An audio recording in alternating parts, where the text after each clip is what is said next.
Seria incrível, mas eu acho em que... Israel isso aconteceu. O medo é isso ser uma massa. puta desculpa pra colocar o PT de volta lá, tá ligado? Eu não acho que é um positivo pro Brasil de voltar a retroceder, tá ligado?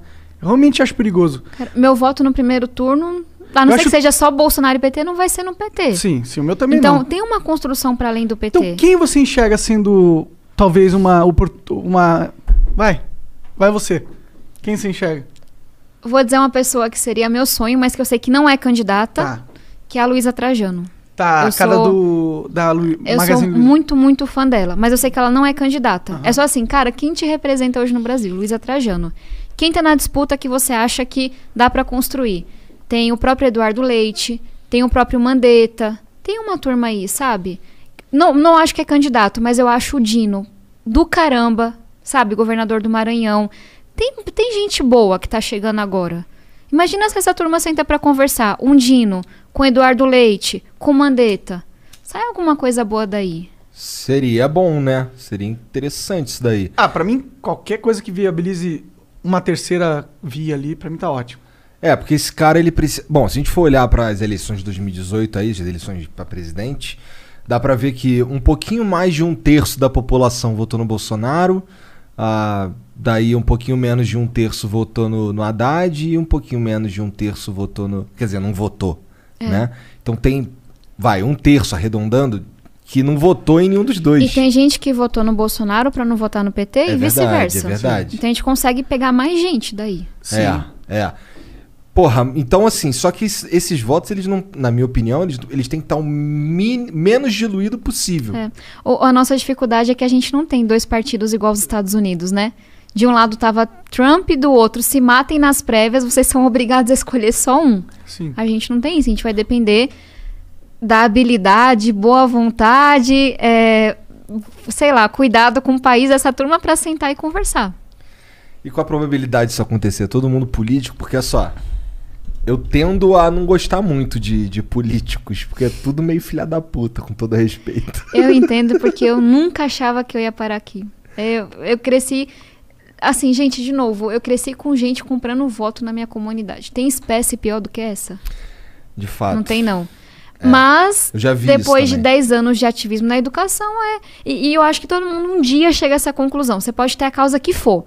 Cara, a minha causa é ambiental, minha causa é contra a corrupção, minha causa é das mulheres, minha causa é dos negros, minha causa é dos gays. Qualquer causa. Minha causa é população trans. Um dia você vai chegar à conclusão. Se a política não mudar, esse negócio não muda. Você consegue ver o Brasil sendo mais desenvolvido, sendo justo, sendo ético, fora da política? Não, fora da política, não. Com certeza não. Assim, se a gente pensar na política do modo geral dos seres humanos, porque a política é resolução tudo, né? de conflitos, né? Isso vai sempre existir. Agora, a política do jeito que... Tipo, a política institucional, aí eu duvido. Eu acho que a gente precisava de uma reforma política profunda. Eu também acho. Eu acho que muita coisa precisa ser revista. E sabe o que eu acho que era a coisa principal? Era reduzir o preço das campanhas. Em São Paulo, gente, é porque esse dinheiro não é declarado. Campanhas que vencem custam 10 milhões de reais. Todo o dinheiro por fora. Como é que uma pessoa comum vai colocar 10 milhões de reais? Eu falei pra vocês, eu tive quase 500 doações na minha campanha. Não teve ninguém, nenhum partido que botou, sei lá, mais do que 9%. Só que eu passei 1/3, se não metade do tempo pedindo dinheiro. Fazendo vaquinha, indo em reunião. É muito difícil isso.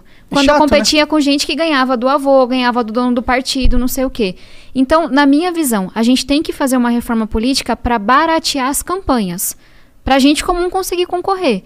Tem uma coisa que eu defendo que é o voto distrital misto. Vocês já ouviram falar? Já.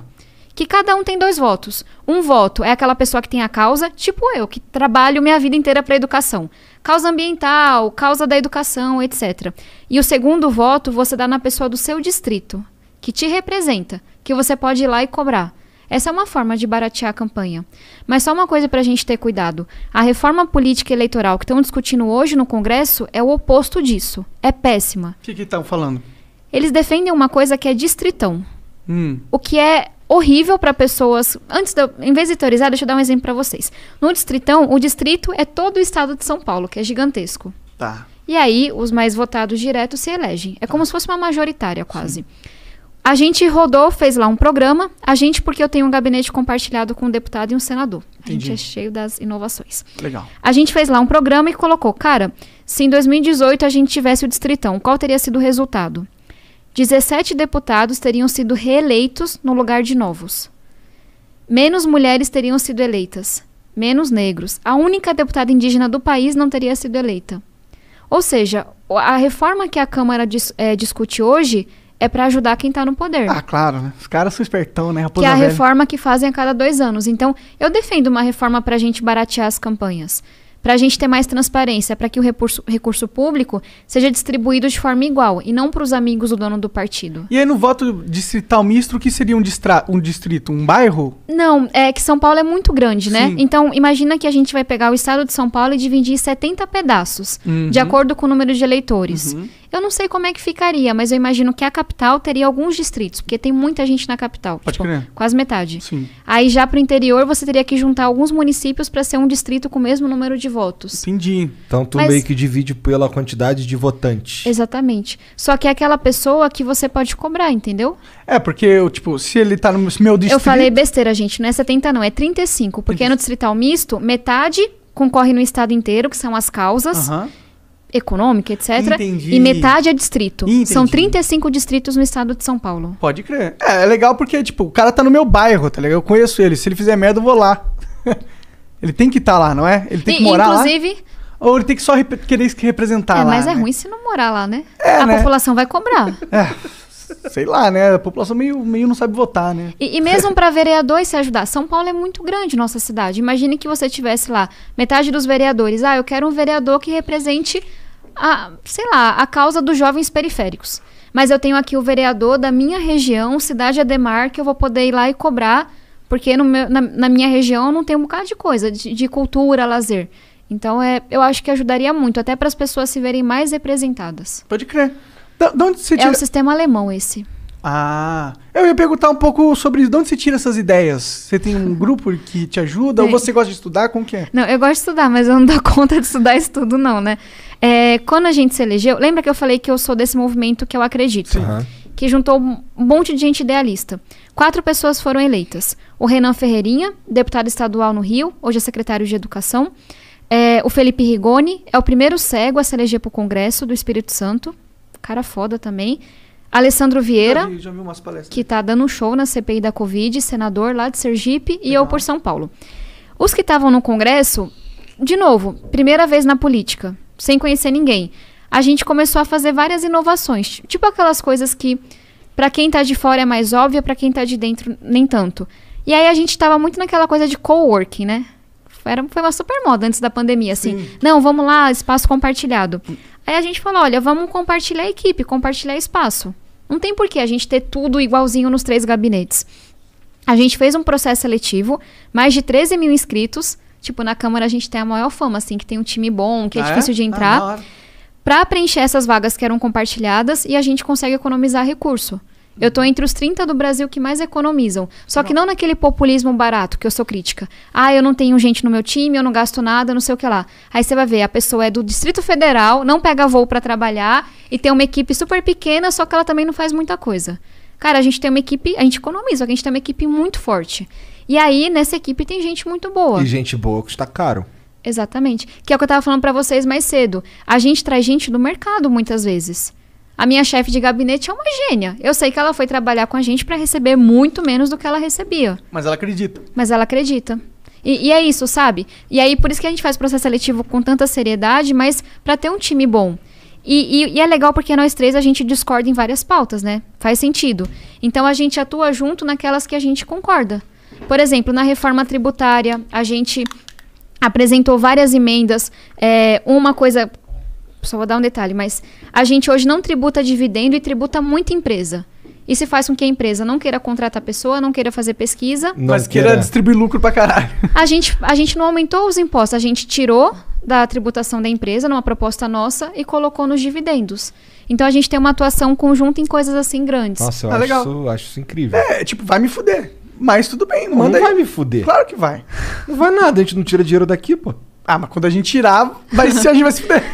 Mas pensa que vai gerar mais emprego. Não. Claro, eu sou claro. totalmente a favor disso. Eu também sou totalmente mas a favor. com uma Eu condição. acho Não pode só colocar o dividendo. Você tem que tirar do consumo, você tem que tirar da Se indústria. você for ver nossas propostas, é tudo equilibrando. É sem aumentar a carga tributária. Você tira... Uma coisa que a gente faz... você pega... Tem muita tributação no consumo, né? Quem é mais pobre paga muito imposto. É o arroz, o feijão, isso etc. Não é um consenso entre vocês todos lá? 513 seres humanos. Que o imposto sobre consumo é desumano? Vou falar uma coisa, talvez até... Enfim, depois seja criticada por isso. Acho que todo mundo concorda que cobra muito sobre o consumo. Não concordam onde vão colocar esse imposto. Aí tem um lobby de quem quer que não tribute dividendo. Tem um lobby de quem quer que não tribute serviços. Entendeu? Quem que não quer tributar dividendo? O lobby dos ricão? Entendi. Mercado financeiro. É. Quem não quer que tribute serviço? Eu acho que, tipo, Galera do não serviço. sei se eles não querem. Eu acho que eles não querem porque eles têm medo que vocês vão só tributar sem tirar do outro lado. Será que eles são tão gananciosos assim? Deve ter gente muito boa pensando isso. Aham. E eu conheço gente assim. Eu apoio se você, de fato, diminuir nas empresas. Porque isso vai gerar riqueza pro país. Claro. Mas também tem muita gente que... O Brasil... Vai aumentar o valor é um nas país ações. dos interesses organizados. É isso que mais me lasca assim, no Congresso.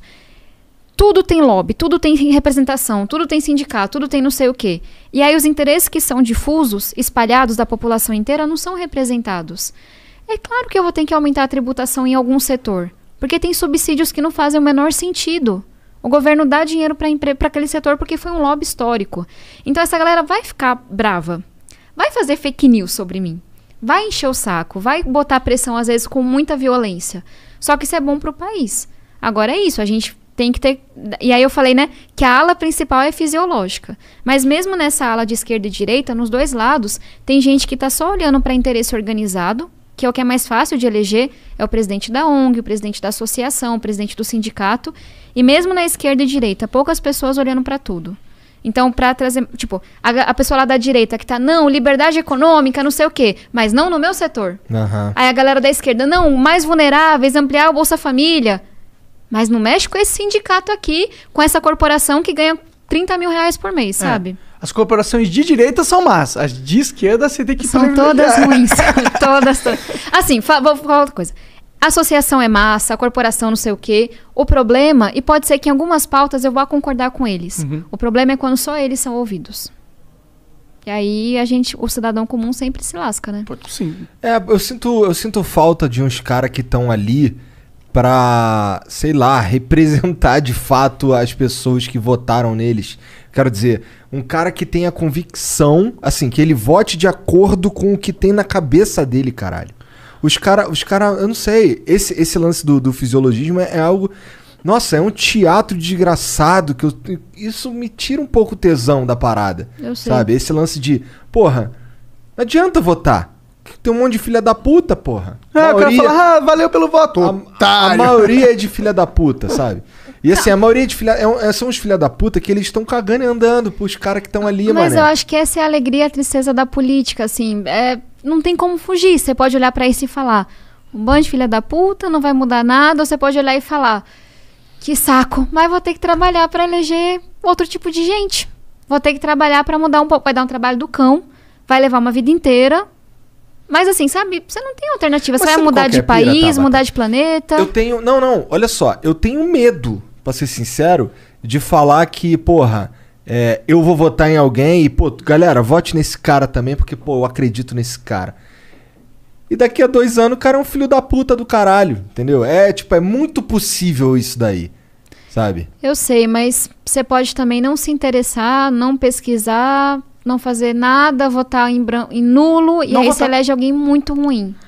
Mas sabe uma coisa que eu percebi? Isso tudo ruim, né? Todos os cenários são uma merda. Não, A política é isso, não tem como fugir. E isso é bom e é ruim ao mesmo tempo. É uma merda porque você deixa, tipo, uma ferramenta muito importante, que é o Estado, na mão dos piores caras possíveis. Mas se a gente se interessar... Putz, eu defendo muito educação cívica política na escola. E aí as pessoas... Tem gente que fala assim, não, porque vão ensinar sobre partido. Não. Vão dizer o que está na Constituição.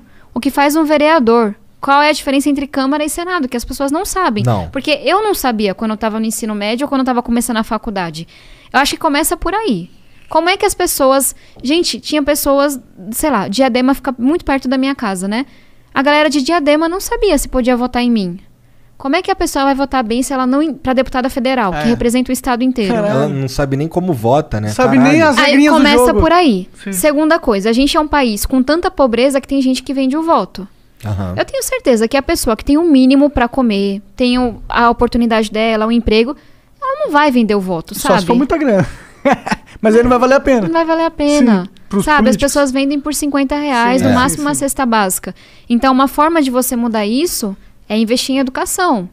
Eu defendo muito uma renda básica. É ter uma renda básica. disso também. É gerar, sabe, mais oportunidade de emprego. Então, só pra gente achar que não tem solução. Tem solução. Só que dá muito trabalho. A política não é assim na Noruega. É um pouquinho melhor, com suas diferenças nos Estados Unidos às vezes, sabe? Mas por quê? Porque, poxa, a pobreza, a falta de acesso à educação levam a isso também. O Brasil é o país que mais acredita em fake news no mundo. Temos aí esse troféu pra gente. Olha lá. Não estou surpreso. Vocês acham que isso não influencia em nada a Porra, eleição? É com claro que certeza influencia. Como é que você muda isso? Ensinando os meninos a ler e escrever na escola, que a gente não ensina direito até hoje. Sim. Então, assim, só pra gente não sair todo mundo pessimista, não tem jeito, não sei o que lá. Tem. Só que é um caminho difícil e que demora muito tempo pra gente trilhar. Eu entendo. Mas é que tem umas pessoas um pouco mais pessimistas que elas pensam dessa forma. Elas pensam assim, já que lá não tem jeito mesmo, deixa eu só fazer o meu e fortalecer o próximo que tá a mim, do meu lado, entendeu?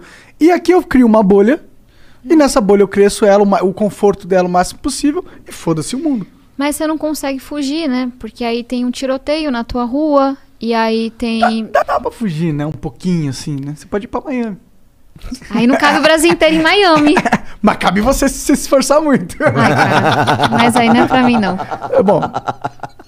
Eu entendo. É pra mim, eu não quero virar político, não. Eu perdi um pouco a crença mesmo que a gente consegue mudar essas coisas lá dentro de Brasília. Pra mim aquilo é um teatro infernal. Você consegue acreditar que, não agora, mas que em algumas décadas a gente consegue mudar?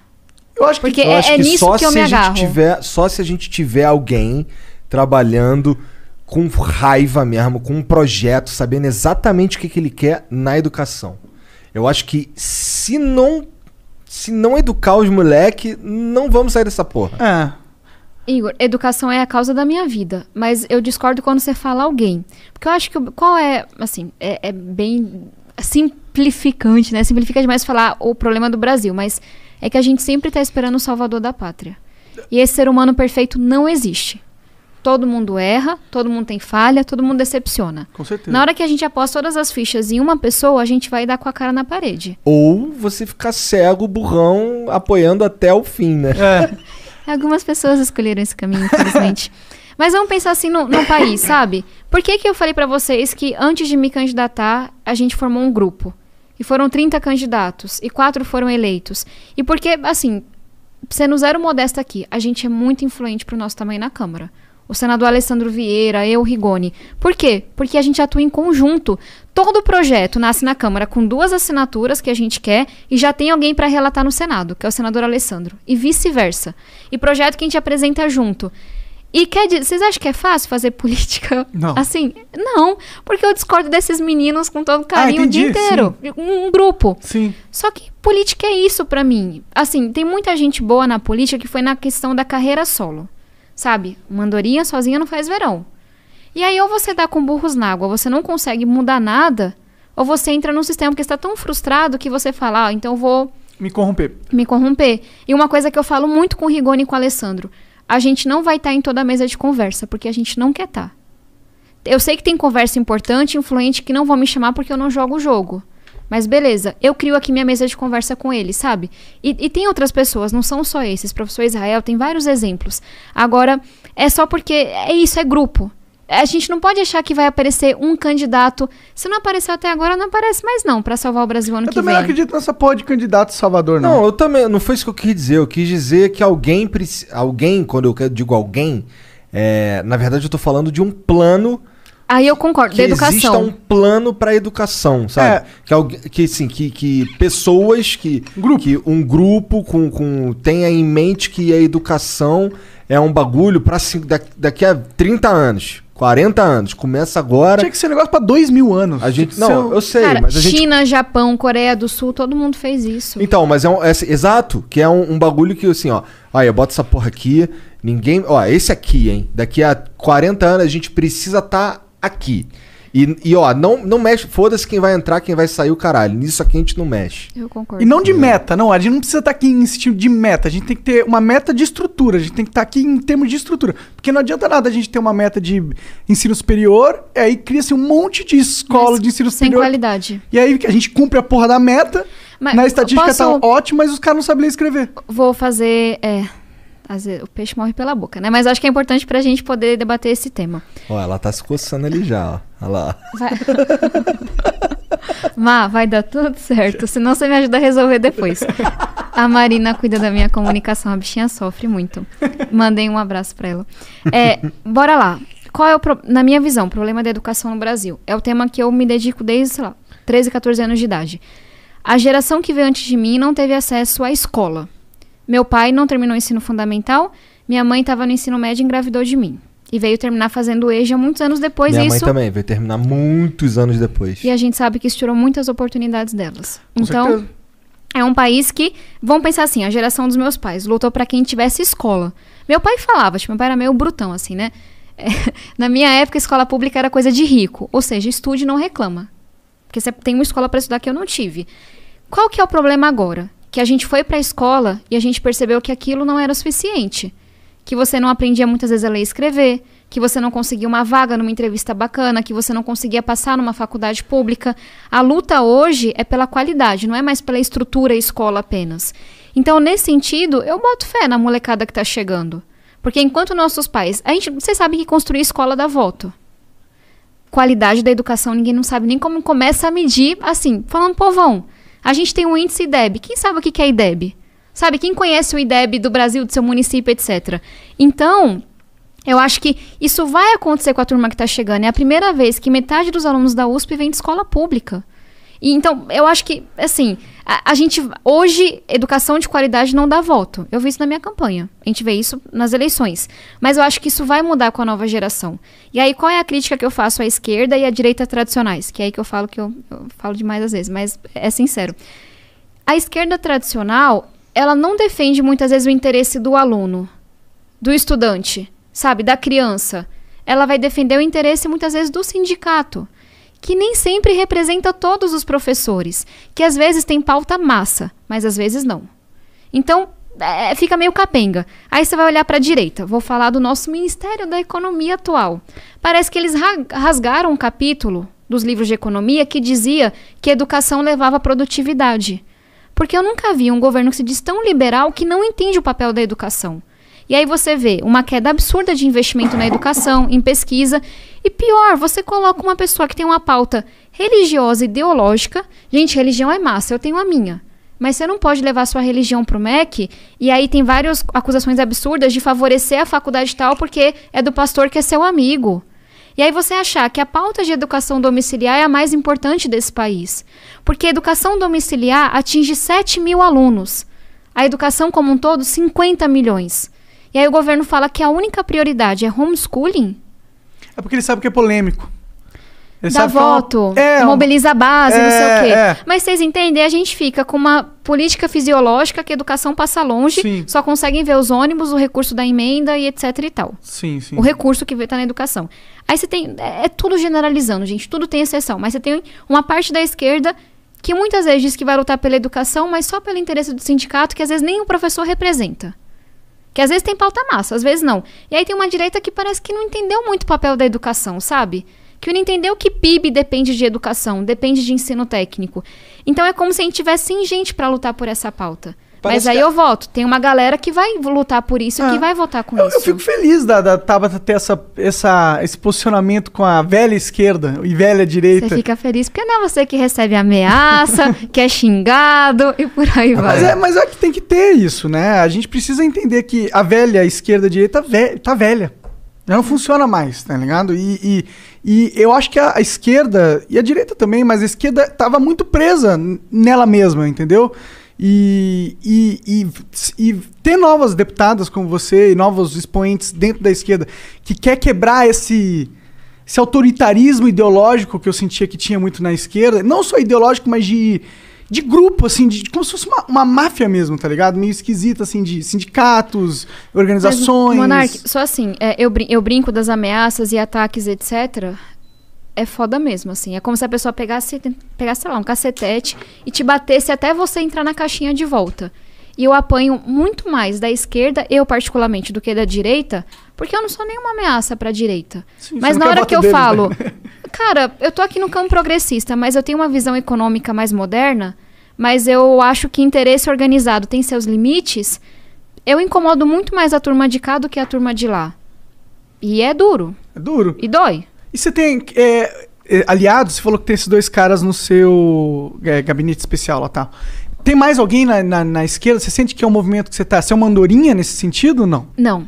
É minoritário, mas sozinha não. Tem uma coisa do Congresso, e aí... Talvez até um meia-culpa, assim. Eu me elegi naquela onda de nova política. Eu acho que isso é uma baboseira hoje.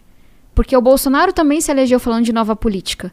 E o Bolsonaro tinha 28 anos de política, aprovando 2 projetos, fazendo nada... E com várias acusações de corrupção dele e da família inteira. Sim. E aí eu cheguei no Congresso e, cara, tem uma turma que tá lá há décadas, que faz a boa política, que é honesto, que vota por convicção. E tem uma turma que chegou agora que também é assim, mas tem gente que não é, que faz práticas antigas. Então tem gente da boa política. E aí talvez seja a minha coisa de tentar sempre dialogar. Não é que eu tenha um parceiro para tudo, absolutamente. Mas na pauta da educação, eu tenho parceiros muito importantes. Professora Dorinha, professor Israel, poderia dar aqui 10 mil exemplos. Raul, Pedro Cunha Lima. Na pauta das mulheres, a bancada feminina é muito unida. Eu fui uma das coordenadoras da bancada nos últimos 2 anos. A gente aprovou quase 30 projetos em um ano. Penso que são 77 mulheres, num ambiente de 513 deputados, aprovarem 20 e poucos projetos, porque a gente se unia. Vocês acompanharam o caso da Mari Ferrer, né? Aham. Que teve o advogado do cara que estuprou ela, que foi completamente violento e abusador na coisa. A gente conseguiu aprovar um projeto para impedir esse tipo de abuso numa audiência pública. Cara, aquilo é assustador. Aquilo é nojento. Assustador, bizarro. Você pega uma menina e você faz aquilo daquele? e ela chorando depois ela ter sido abusada. E aí a gente aprovou projeto contra stalking, que é uma realidade real na internet hoje. Projeto para melhorar o combate à violência doméstica. Que são projetos que uniram da esquerda à direita. E ali eu tenho várias parceiras importantes na bancada feminina. E aí você pega a pauta ambiental. Tem o Rodrigo Agostinho, tem a Joênia Wapichana, que são 2 referências para mim. Eu falei vários nomes aqui, né? Quer dizer que em tudo eu concordo com eles? Não. Mas quer dizer que nessas pautas que são importantes para mim, eles são meus parceiros. Mas não são os que mais bombam nas redes sociais. Entendi. Quem bomba pra caralho nas redes sociais é a Flor de Lis, por exemplo. Complicado. Que ainda não foi caçada, né? Teve uma decisão já. Teve? No Conselho de Ética. Faz A 2 favor? semanas a favor pra caçar ela. Bom, faz sentido, né? É. Eu acho, sei lá. Eu também. Porra, mas assim, esse lance da nova política aí que elegeu o Bolsonaro, eu sempre soube que era um caô essa porra. Como é que pode? O cara é 30 anos de deputado, amigão. Ó, eu antes de fazer o podcast aqui, eu tinha um canalzinho lá no YouTube.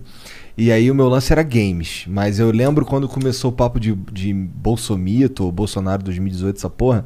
Lá em 2016, eu fiz um videozinho falando que era pra os caras ficar esperto, cara. Ó, não tô falando que o cara é corrupto ou que ele não é corrupto. Tô falando só, porra, pensa de novo. Pensa direito. Não vai nessa ondinha, não.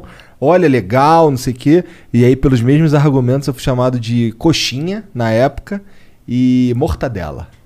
Hoje em dia seria comunista. Ou bolsominion. Ou bolsominion. Pois não, é. Bolsominion não seria, né? Ah, sim, se fosse não, o nesse contrário. caso específico, né?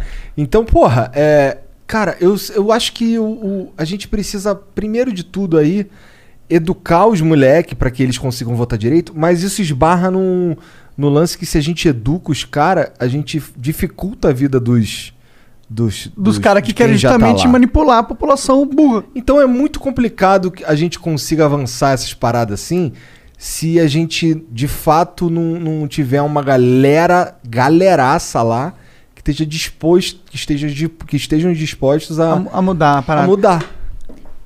Bem rapidinho.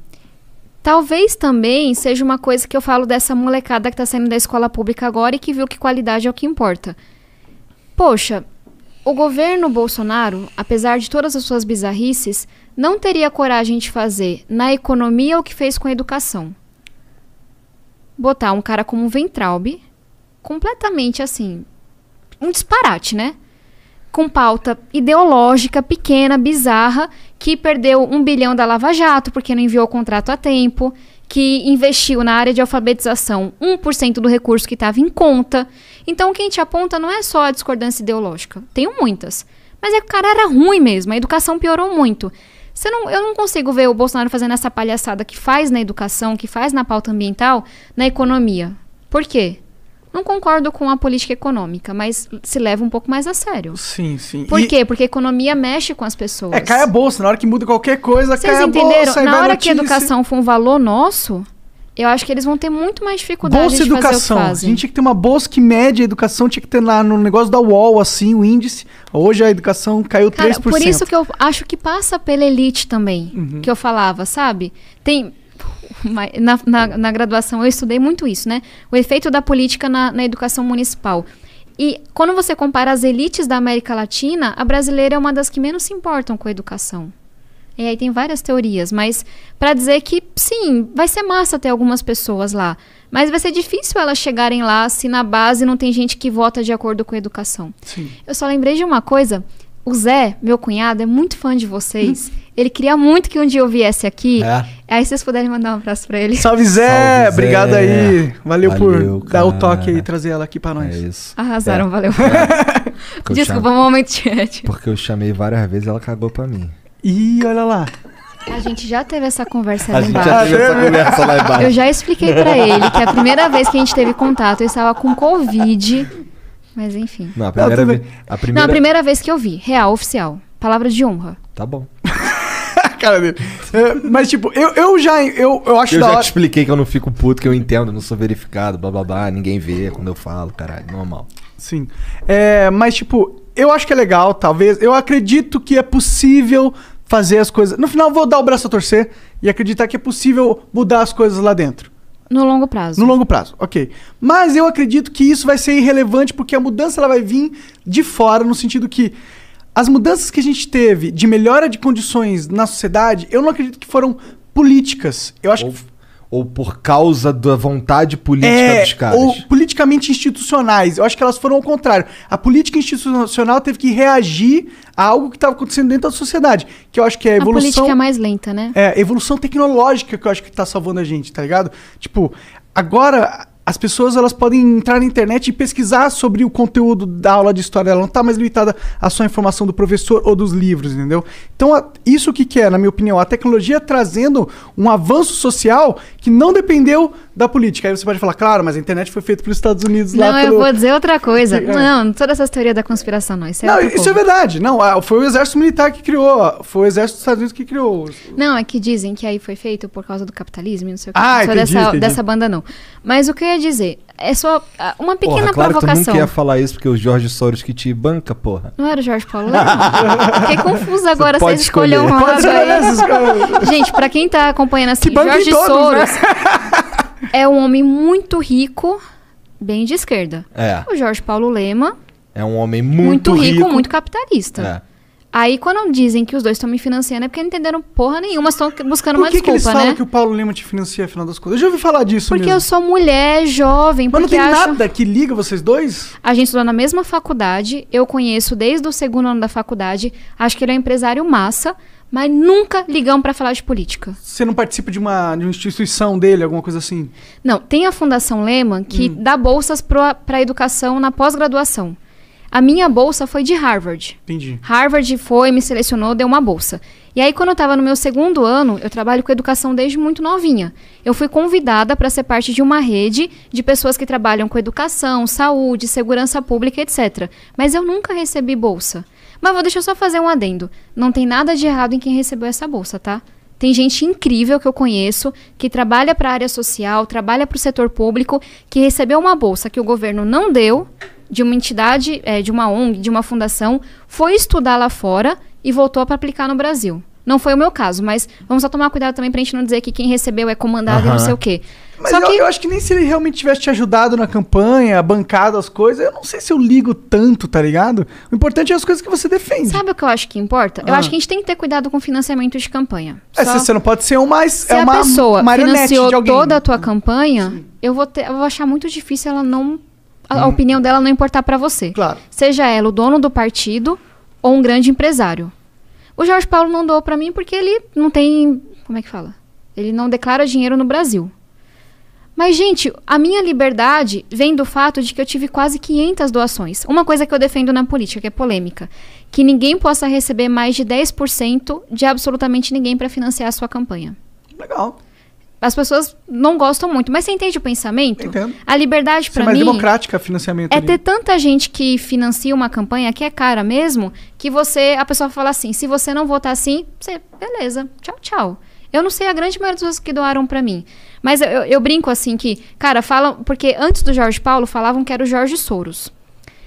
Porque eu acho que é isso, assim, incomoda muito uma mulher jovem, com opinião própria, que tem coragem de bancar suas ideias. Com esse cara, tu não tem nenhuma ligação mesmo, né? Ou tem? Não, eu juro por Deus que não. Eu tô dando risada, eu tentei lembrar o rosto dele. E com os Illuminates? Também não. Eu participei de um podcast e eu falei, cara, eu nunca nem vi. O Jorge Paulo Lema é ex-aluno da minha escola e eu acho ele massa mesmo como empresário. Eu li o livro dele. Agora, o Jorge Soros, eu nunca tinha visto nenhum rosto. Aí a Marina me mandou no WhatsApp, tá aqui o rosto dele pra você poder dizer que viu. Então hoje eu já vi o rosto do Jorge Soros. Eu acho que ele usa óculos, inclusive. Comprovado as suas teorias. Não? Pois é. Mas a gente tava falando sobre o que mesmo? Bom, o que eu ia falar... Eu tava falando que eu acho que o avanço mesmo da sociedade... Boa, bem rapidinho. Você falou da internet. Sim. Massa. A internet possibilita coisas que a gente não conseguia nem imaginar. 55% dos alunos que moram em favelas não puderam estudar na pandemia por causa de falta de internet. Sim. Não tem É aí internet, que entra a nem política. dispositivo. Não tem nada. Não é a política que criou a internet. Mas eu apresentei um projeto junto com várias pessoas na bancada da educação, que eu estava falando, para garantir acesso à internet a 18 milhões de alunos. Pode parecer muito, mas são os mais pobres. Eu fui relatora do projeto de abril até dezembro para convencer todo mundo, porque é muito difícil colocar a educação em pauta. A gente aprovou o projeto sem nenhum voto assim contrário, sabe? Não teve nem nominal, que é quando todo mundo concorda. Nominal é você ir lá e votar sim ou não. Foi aprovado no Senado, o Bolsonaro vetou. Aí você vai ver a justificativa do cidadão, né? Do presidente da República lá com o seu time. O projeto é para conectar escolas. Temos um projeto melhor. Primeiro, não leu o projeto. O projeto é para conectar aluno. O projeto que ele chama de melhor é do governo Temer, não é dele, e não está sendo implementado direito no governo Bolsonaro.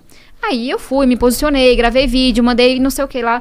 Aí ele, é porque você não falou de onde vai tirar o dinheiro. Aí eu falo, ó, na linha tal, do parágrafo tal, eu coloco... Só queriam... Só não queria. Sai daqui com esses projetos. Aí foi de abril até junho, se eu não me engano, maio, junho, pra gente conseguir derrubar o veto.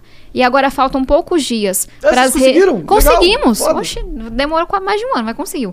Para o dinheiro ser repassado para os estados, para as secretarias comprarem equipamento, internet e, tipo, comunidade indígena quilombola poder colocar internet fixa. Sim. Aí a gente vê, a política importa para isso também, sabe? Porque, claro, tem internet, mas não é para todo mundo. Sim. E aí tem que ter uma intervenção. E aí o governo Bolsonaro existe para atrapalhar isso. Porque não só não fez nada, como fez que o projeto levasse mais de um ano para chegar nas pessoas. É foda. E isso que é foda mesmo, porque é metade do tempo tentando aprovar uma coisa e fazer avançar. E eu sou muito dura em relação ao governo. Enfim, vocês podem falar para eu falar menos aqui dele. Não, Mas você pode falar à vontade. Pau no cu do Bolsonaro. Mas metade do tempo tentando evitar os retrocessos dele. Aí sobra pouca energia pra construir mesmo. Sim.